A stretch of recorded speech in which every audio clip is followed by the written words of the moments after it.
사도행전 20장 28절부터 38절에 있는 말씀으로 큐티인 제목은 은혜의 말씀에 부탁하노니입니다.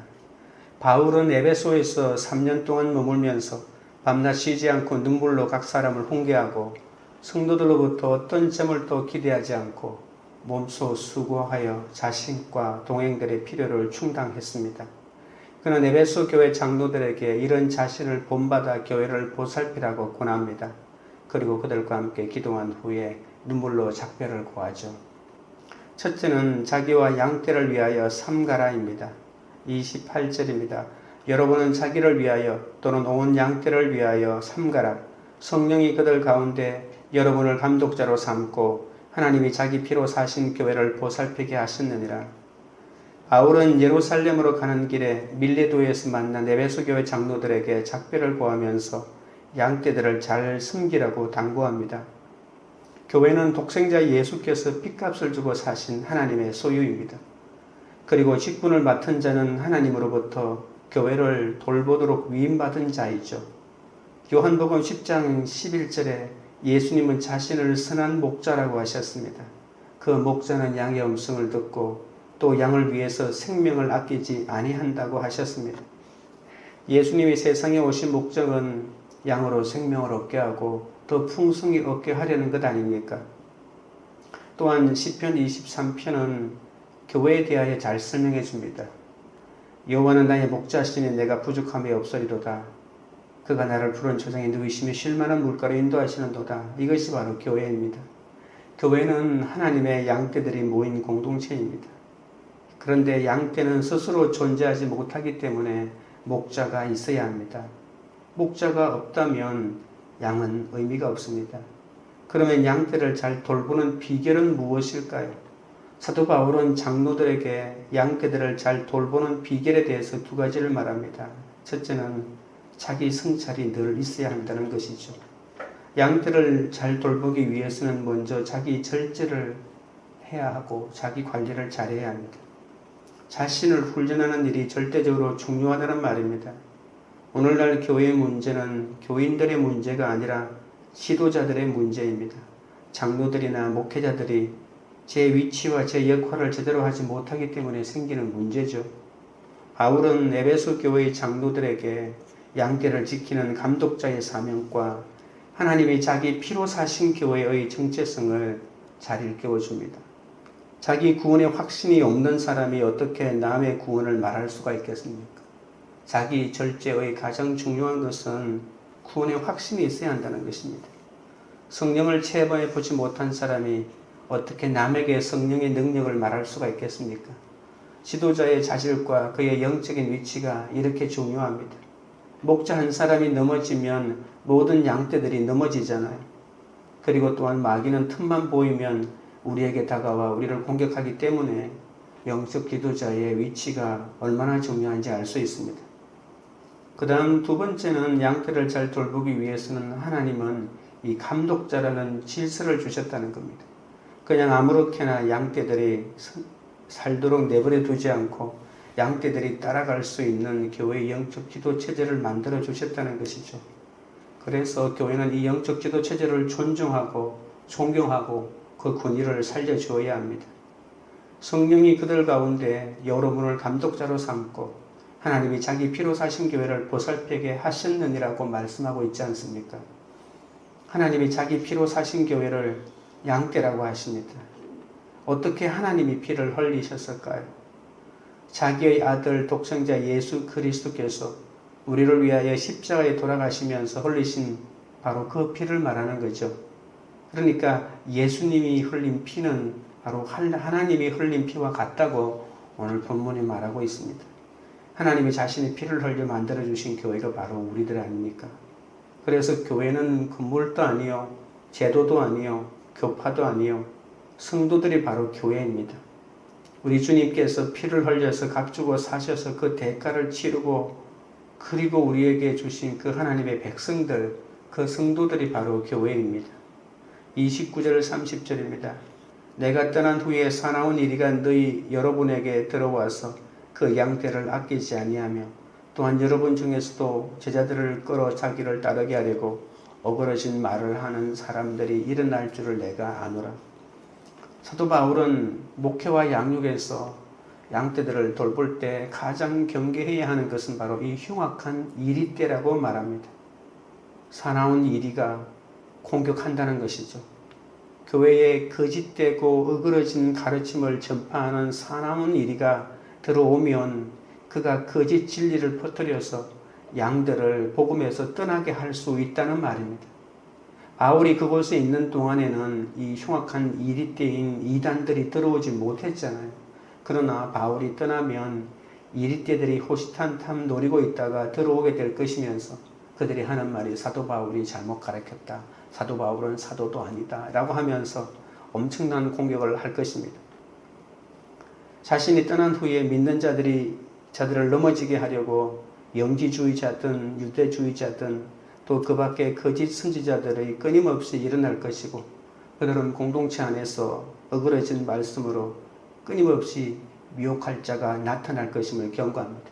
외부에서도 들어올 것이고 그리고 내부에서도 잘못 가르침을 말하면서 성도들을 선동하고 이미 훈련받은 제자들마저도 자기 편으로 끌어들이기 위해서 그런 일들이 벌어질 것이라고 하는 것이죠.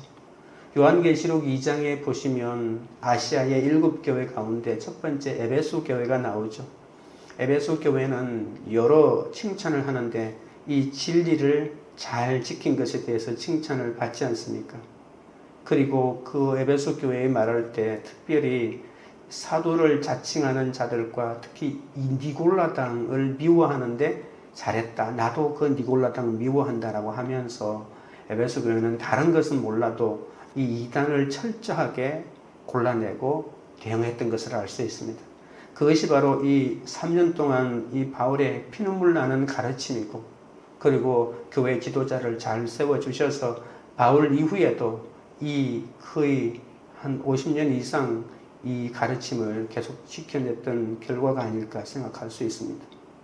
고린도전서 5장 8절에는 너희 대적 마귀가 우는 사자같이 두루 다니며 삼킬 자를 찾는다고 했습니다. 흉악한 이리는 양의 가죽을 쓰고 나타나거든요. 절대로 자기 본질을 드러내지 않습니다. 마귀는 처음부터 자기의 본질을 드러내는 법이 없습니다.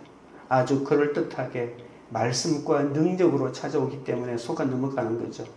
다른 말로 하면 천사의 모습으로 나타나기 때문에 많은 사람이 속는다는 겁니다.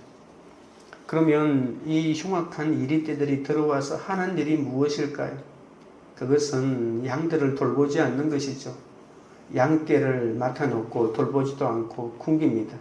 병들어도 치유해주지 않습니다. 그들은 바로 사꾼 목자와 같은 흉악한 이리떼이기 때문입니다. 양떼들을 자신을 위해서 이기적인 목적으로 이용할 뿐이죠. 한 사람 한 사람을 하나님이 창조한 백성으로 보지 않고 자신에게 얼마나 이익을 주는지 그 대상으로 여긴다는 거죠. 다른 말로 하면 물건으로 취급하고 필요하면 이용하고 필요 없으면 버리는 세상의 이익 집단과 다를 것이 없습니다. 만약에 양떼를 돌보지 않으면 어떻게 될까요? 그야 양떼들이 영양실조에 걸리겠죠. 그러면 병들고 죽게 될 것입니다. 이 말은 세상적으로는 잘 나가고 세상적으로는 의미 있는 사람인지는 모르겠지만 영적으로 봤을 때 죽어가고 있다는 것이죠.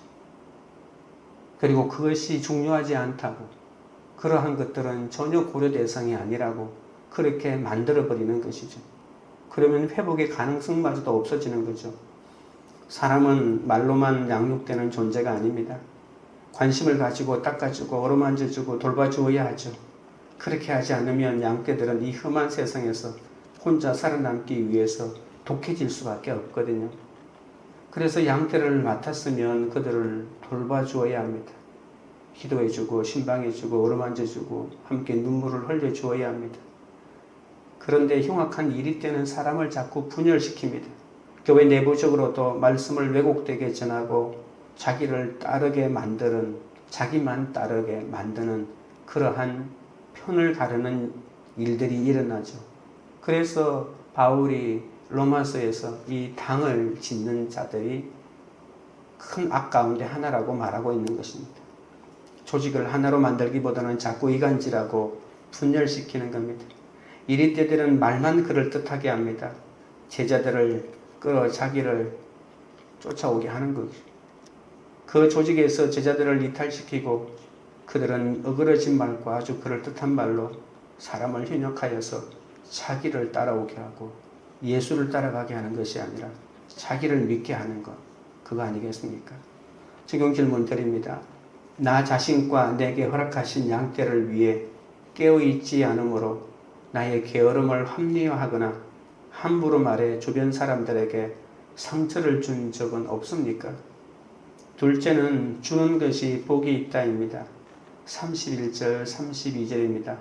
그러므로 여러분이 일깨어 내가 3년이나 밤낮 쉬지 않고 눈물로 각 사람을 훈계하던 것을 기억하라. 지금 내가 여러분을 주와 및 은혜의 말씀에 부탁하노니 그 말씀이 여러분을 능히 든든히 세우사 거룩하게 하심을 입은 모든 자 가운데 기업이 있게 하시리라. 바울은 장로들에게 에베소에 머문 3년 동안 자신이 밤낮 쉬지 않고 눈물로 각 사람을 훈계한 것을 기억하라고 합니다. 그리고 에베소 교회가 주와 그 은혜의 말씀에 든든히 쓰도록 기도합니다. 사도 바울은 눈물로 양떼들을 가르쳤다고 합니다. 지식으로 양육한 게 아닙니다. 학교에서 배우는 단순한 지식 전달이 아니라 삶으로 가르쳤다는 말이죠. 사도 바울은 언제나 그 가르침을 기억하며 무엇이 옳고 그른지 판단할 때 자신의 가르쳐준 그 가르침을 잣대로 놓고 보라고 합니다. 바울은 자신이 가르쳤던 교훈과 하나님의 은혜의 말씀에 그 성도들을 위탁합니다. 아무리 고통스럽고 사탄의 괴계와 유혹이 크다 해도 하나님의 은혜의 말씀을 이길 수는 없습니다. 그 은혜의 말씀이 있는 한 두려워할 것이 없죠. 하나님을 위해 살려는 사람에게 하나님이 무엇을 주실까요? 첫째로 그 말씀이 우리를 든든히 세워준다고 합니다. 우리의 믿음은 왔다 갔다 하면 굳건해지지 않습니다. 교회에 오면 교회가 맞는 것 같고 세상으로 나가면 세상의 가치가 맞는 것 같습니다. 이 사람의 말을 들으면 이 사람이 맞는 것 같고 저 사람의 말을 들으면 저 사람이 맞는 것 같습니다. 만약에 이렇게 되면 그 믿음은 흔들리는 것이죠. 흔들리는 믿음은 절대로 성장하지 않습니다. 왜냐하면 말씀에 기초가 없기 때문입니다.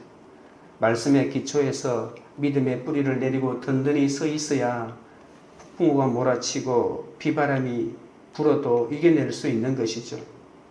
우리도 바쁘다고만 하지 말고 오늘 만나는 한 사람을 소중히 여겨야 합니다. 바울은 이제 교회와 장로들을 주와 그 은혜의 말씀에 맡깁니다. 바울 자신이 의지하고 자신을 변화시킨 주의 말씀만이 교회를 든든히 세울 수 있다고 믿고 또한 확신했기 때문에 그렇죠. 그리고 하나님을 위해 살려는 사람에게 하나님이 주시는 두 번째는 거룩하게 하심을 입은 모든 자 가운데 하나님이 기업을 있게 하신다고 합니다. 하나님 나라에도 기업이 있습니다. 베드로전서 1장 4절에 그 기업을 이렇게 말합니다. 썩지 않고 더럽지 않고 쇠하지 아니하는 기업이라고 하셨죠. 우리를 위해서 예비한 것입니다. 그러니까 영원한 기업은 금이나 은이나 의복 같은 물질적인 가치가 아닙니다. 33절부터 35절입니다. 내가 아무의 은이나 금이나 의복을 탐하지 아니하였고 여러분이 아는 바와 같이 이 손으로 나와 내 동행들이 쓰는 것을 충당하여 범사에 여러분에게 모범을 보여준 바와 같이 수고하여 약한 사람들을 돕고 또 주 예수께서 친히 말씀하신 바 주는 것이 받는 것보다 복이 있다 하심을 기억하여야 할지니라. 만약에 하나님께서 주신 기업이 은이나 금이나 의복이라면 사도 바울이 그것을 좋아했을 것이죠. 그런데 그런 것은 하나님이 주시는 기업이 아니다라고 가르치고 그러면서도 아무의 은이나 금이나 의복을 탐하지 아니했기 때문에 그는 정말 가르친 대로 살았던 것이죠. 그래서 이렇게 당당하게 말하고 있는 것입니다. 사도 바울은 자신이 복음을 전하는 것은 대가를 받기 위한 것이 아니라고 합니다. 만약에 사도 바울이 거짓말했다면 이 성경이 이렇게 자기가 살지 않은 것대로 기록했다면 이렇게 대대손손 거짓말하고 하나님도 거짓말하는 자로 만들지 않겠습니까? 바울은 에베소에서 복음을 전하고 교회를 돌보는 3년 동안 필요한 경비를 받는 마땅한 권리를 그가 가지고 있었죠.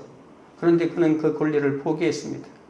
오히려 그는 복음을 전하는 일에 장애가 되지 않게 하고자 자비량으로 몸소 일하며 동행자들의 필요까지도 충동했습니다. 바울은 우리가 값없이 구속함을 받았으니 어떤 대가나 보상을 탐하지 말고 자신이 보여준 그 모델을 따라 수고하고 약한 사람들을 도우라고 합니다. 거짓 선지자들의 관심은 돈과 권력에 있고 또 그들의 목적은 자신을 따르게 하는 것이었죠. 그러나 바울은 마땅한 권리를 포기하고 자비량으로 일행의 생계를 책임지며 구제까지 했습니다. 바울은 사도로서 전도하며 바쁘게 돌아다니면서도 늘 약한 사람, 가난한 사람, 하루부로 하루 먹고 사는 사람들, 힘없는 자들을 개인적으로 끊임없이 돌보았습니다. 대부분 큰 일을 하는 사람들은 큰 일에 도취되고 높은 지위에 있는 사람들은 높은 지위에 도취되어서 내가 이렇게 중요한 일을 하고 있는 사람인데 어떻게 저렇게 시시한 사람을 만나고 시시한 사람을 돌보고 시시한 사람들과 상대할 수가 있겠는가라고 생각합니다. 그러나 사도 바울은 끊임없이 자기 주변에 힘없는 자들을 도와주었습니다. 바울은 오늘 이 마지막 35절 마지막 부분에 주는 것이 받는 것보다 복이 있다고 합니다. 그러니까 남에게 유익을 끼치고 은혜를 베푸고 주는 사람이 되어야 한다는 그런 말이겠죠. 우리가 전하는 복음은 돈으로 보상받을 만큼 하찮은 것이 아닙니다. 하나님의 독생자 예수께서 인간의 몸으로 십자가에서 죽으심으로 그 값을 치르셨기 때문에 그 값은 도저히 환산조차 할 수 없는 귀한 것입니다. 이처럼 무엇으로도 견줄 수 없는 귀한 영생이 우리에게 있기 때문에 비록 가난하더라도 우리는 다른 사람에게 줄 것만 있는 복된 인생인 것이죠. 받는 것이 필요한 사람이 있지만 계속 받기만 하는 사람을 거지라고 합니다. 꼭 먹을 게 없어야만 거지가 아닙니다. 성인이 되어서도 스스로 돈을 벌 수 있는데도 부모의 돈을 의지하고 사는 사람, 주변 권력을 의지하는 사람, 남의 돈을 뜯어먹고 살아서는 안 됩니다. 혹시 우리는 거지와 같은 삶을 살지 않는지 생각해 보아야 합니다. 이것은 지위와도 상관없고 그리고 학벌과도 상관없습니다. 받기만 하는 사람의 특징이 감사가 없습니다. 규정된 시간 외에 일하게 되면 분이 여기고 착취당한다고 생각합니다. 그러나 주는 사람은 온종일 일해도 불평하지 않습니다. 주는 것이 좋고 모든 것을 주고 싶어 하기 때문이죠. 바울은 누구에게 불평할 시간도 없었고 불평할 대상도 없었습니다. 이것보다 행복한 사람이 어디 있겠습니까? 우리는 어떻게 하면 바울 같은 생각을 가지고 있을까요? 누가 5시간 일하라고 하면 7시간 가서 일해주고 시키지 않아도 더 열심히 일해 보십시오. 그러면 하나님이 그 사람을 절대로 그냥 놔두지 않을 것입니다. 무엇을 먹을까, 무엇을 입을까, 무엇을 마실까 염려하지 마십시오. 그것은 하나님을 모르는 사람들이 살아가는 삶의 방식입니다. 우리는 그 나라와 그 의를 구해야 합니다. 사람을 보고 일하지 말고 하나님을 생각하면서 최선을 다해야 하죠. 바울은 이 말씀을 마치고 난 다음에 무릎을 꿇고 함께 기도하기 시작합니다. 적용 질문 드립니다. 나는 주변 사람들에게 사랑을 주는 복된 인생입니까? 아니면 사랑을 받지 못해 우울해하는 인생입니까? 셋째는 다 크게 울며입니다. 36절입니다. 이 말을 한 후 무릎을 꿇고 그 모든 사람들과 함께 기도하니 37절 다 크게 울며 바울의 목을 안고 입을 맞추고 마지막 당부를 한 바울과 장로들은 서로를 위한 간절한 마음으로 무릎을 꿇고 함께 기도합니다. 그는 3년 동안 밤낮 수고하며 눈물로 양육한 장로들과 이제 헤어져야 합니다. 게다가 앞으로 교회에 닥쳐올 많은 환난 가운데 그들을 남겨두어야 하니 간절히 기도할 수밖에 없었습니다. 이들은 서로를 하나님께 맡기는 기도를 드린 다음에 크게 울며 목을 안고 입을 맞추며 눈물로 작별을 구합니다. 감동적인 장면입니다. 사람에게는 이렇게 감동과 감격이 있어야 합니다. 우리는 너무나 비판하고 원망하고 불평하며 살아왔습니다. 한이 맺혀 있는 것이죠. 한이 맺혀 있으면 은혜가 역사하지 않습니다. 사람이 울어야 할 때는 울어야 합니다. 너무 주책 없이 우는 것은 곤란하지만 성령이 울게 하실 때는 울 수 있어야 합니다. 우리는 너무나 메마른 마음으로 살아갑니다. 흘릴 눈물도 없고 울어야 할 이유도 없습니다. 그러나 우리에게는 주님이 계시지 않습니까? 38절입니다. 다시 그 얼굴을 보지 못하리라 한 말로 말미암아 더욱 근심하고 배에까지 그를 전송하니라. 바울의 안위에 대한 걱정과 슬픔으로 크게 울고 그와 마지막 정을 나누며 배에까지 와서 그를 전송합니다. 장로들이 한국까지 따라온 것은 그들이 얼마나 바울을 존경하고 진심으로 섬겼는지를 보여주죠. 바울이 자신의 생명을 아끼지 않고 에베소 교회를 위해 수고한 모델을 보았고 무엇보다 자기들을 위해 바울이 눈물로 훈계한 것을 기억하기 때문에 더욱 그와의 헤어짐을 아쉬워했던 겁니다. 바울은 다시는 이제 아시아로 돌아오지 않습니다. 마지막 이별입니다. 그래서 더 슬펐다고 합니다. 인생이란 이렇게 떠나는 것이죠. 어떤 경우에는 다시 만날 수 있는 헤어짐도 있지만 어떤 경우에는 그것이 영원한 이별인 헤어짐도 있습니다. 목을 놓아 울어야 하고 서로 껴안고 섭섭함을 서로 나누어야 할 때도 있는 것입니다. 또한 사랑하는 사람을 영원히 떠나보내야 하는 일도 있습니다. 그러나 바울은 하나님이 계셨기 때문에 그들과 헤어질 수 있었죠. 우리에게도 예수님이 있다면 떠나고 만나는 일은 그렇게 중요한 의미가 없습니다. 떠나면 떠나는 것이고 못 만나면 못 만나는 것이고 나중에 천국에서 만나면 됩니다. 우리에게 예수님이 계시다면 이러한 현실을 담담하게 받아들여야 합니다. 예수님과 우리가 동행한다면 우리를 고통스럽게 할 현실도 불평하게 만들 현실도 없는 것이죠. 누군가가 공동체를 떠나야 할 때 우리는 이렇게 아쉬워하면서도 그를 하나님에게 의탁하고 축복하고 그가 하나님의 사명을 다하도록 늘 기도해 줘야 할 것입니다. 적용 질문 드립니다. 나는 어떤 작별을 경험했습니까? 아쉬워하며 서로를 축복하는 아름다운 작별이었습니까? 혹시 이별의 원망이나 서운함의 쓴뿌리가 여전히 남아있지는 않습니까? 기도드리겠습니다. 하나님 아버지, 주께서 십자가에 달리심으로 온 천하를 주고도 바꿀 수 없는 영생을 값없이 얻었음에도 나는 작은 수고에도 생색이 올라오고 그에 따른 보상을 기대하였습니다.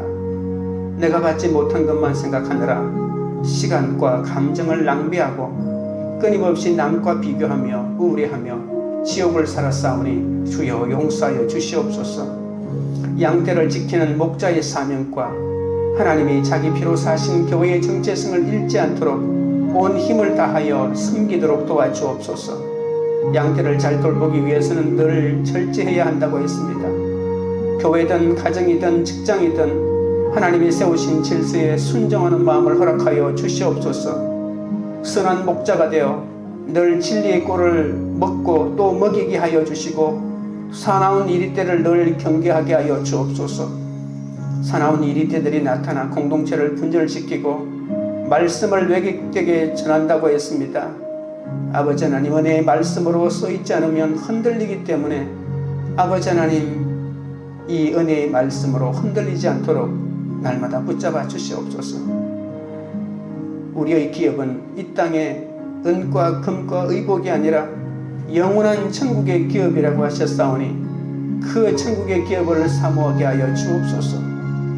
사랑하는 가족과 지체와 동료들이 내 옆에 있는 것만으로도 감사하게 하시며 그들에게 줄 것만 있는 인생으로 살게 하여 주옵소서. 이제는 내가 받은 이 영생이 얼마나 값진 것인지 깨닫게 하시고 복음을 위해서 수고하며 또한 약한 이들을 돕는 삶을 살게 하여 주시옵소서.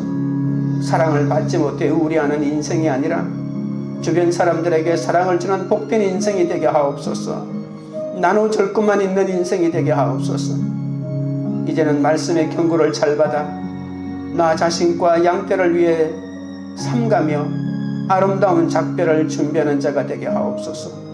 이별의 원망이나 서운함이 가득 찬 인간의 헤어짐이 아니라 복음을 전하기 위한 성령의 작별을 잘하게 하여 주옵소서. 서로를 말씀으로 권면하고 축복하는 아름다운 작별이야말로 하나님의 나라를 만들어간다는 것을 깨닫게 하옵소서. 광교 우리들 교회 각자가 공짜로 예수 믿은 것이 아니라 주님의 핏값으로 구원받은 존재들임을 알게 하여 주옵소서. 이제 진심으로 주님을 사랑하며 주님의 뜻대로 사는 공동체가 되게 하옵소서. 사나운 이리가 호시탐탐 기회를 엿보며 양떼를 빼앗아가려고 하듯이 교회 안에 왜곡된 가르침으로 자기를 따르라고 하는 자들이 있사오니 아버지 하나님이여, 이 공동체를, 이 성도를 지켜주시고 저 악한 이리 때의 거짓됨이 드러나게 하여 주옵소서. 그리하여 주님이 피로 값주고 사신 이 교회가 은혜의 말씀 위에 더욱 든든하게 세워져 복음을 전하는 이 사명을 감당하도록 역사하여 주시옵소서. 예수 그리스도 이름으로 기도드리옵나이다. 아멘.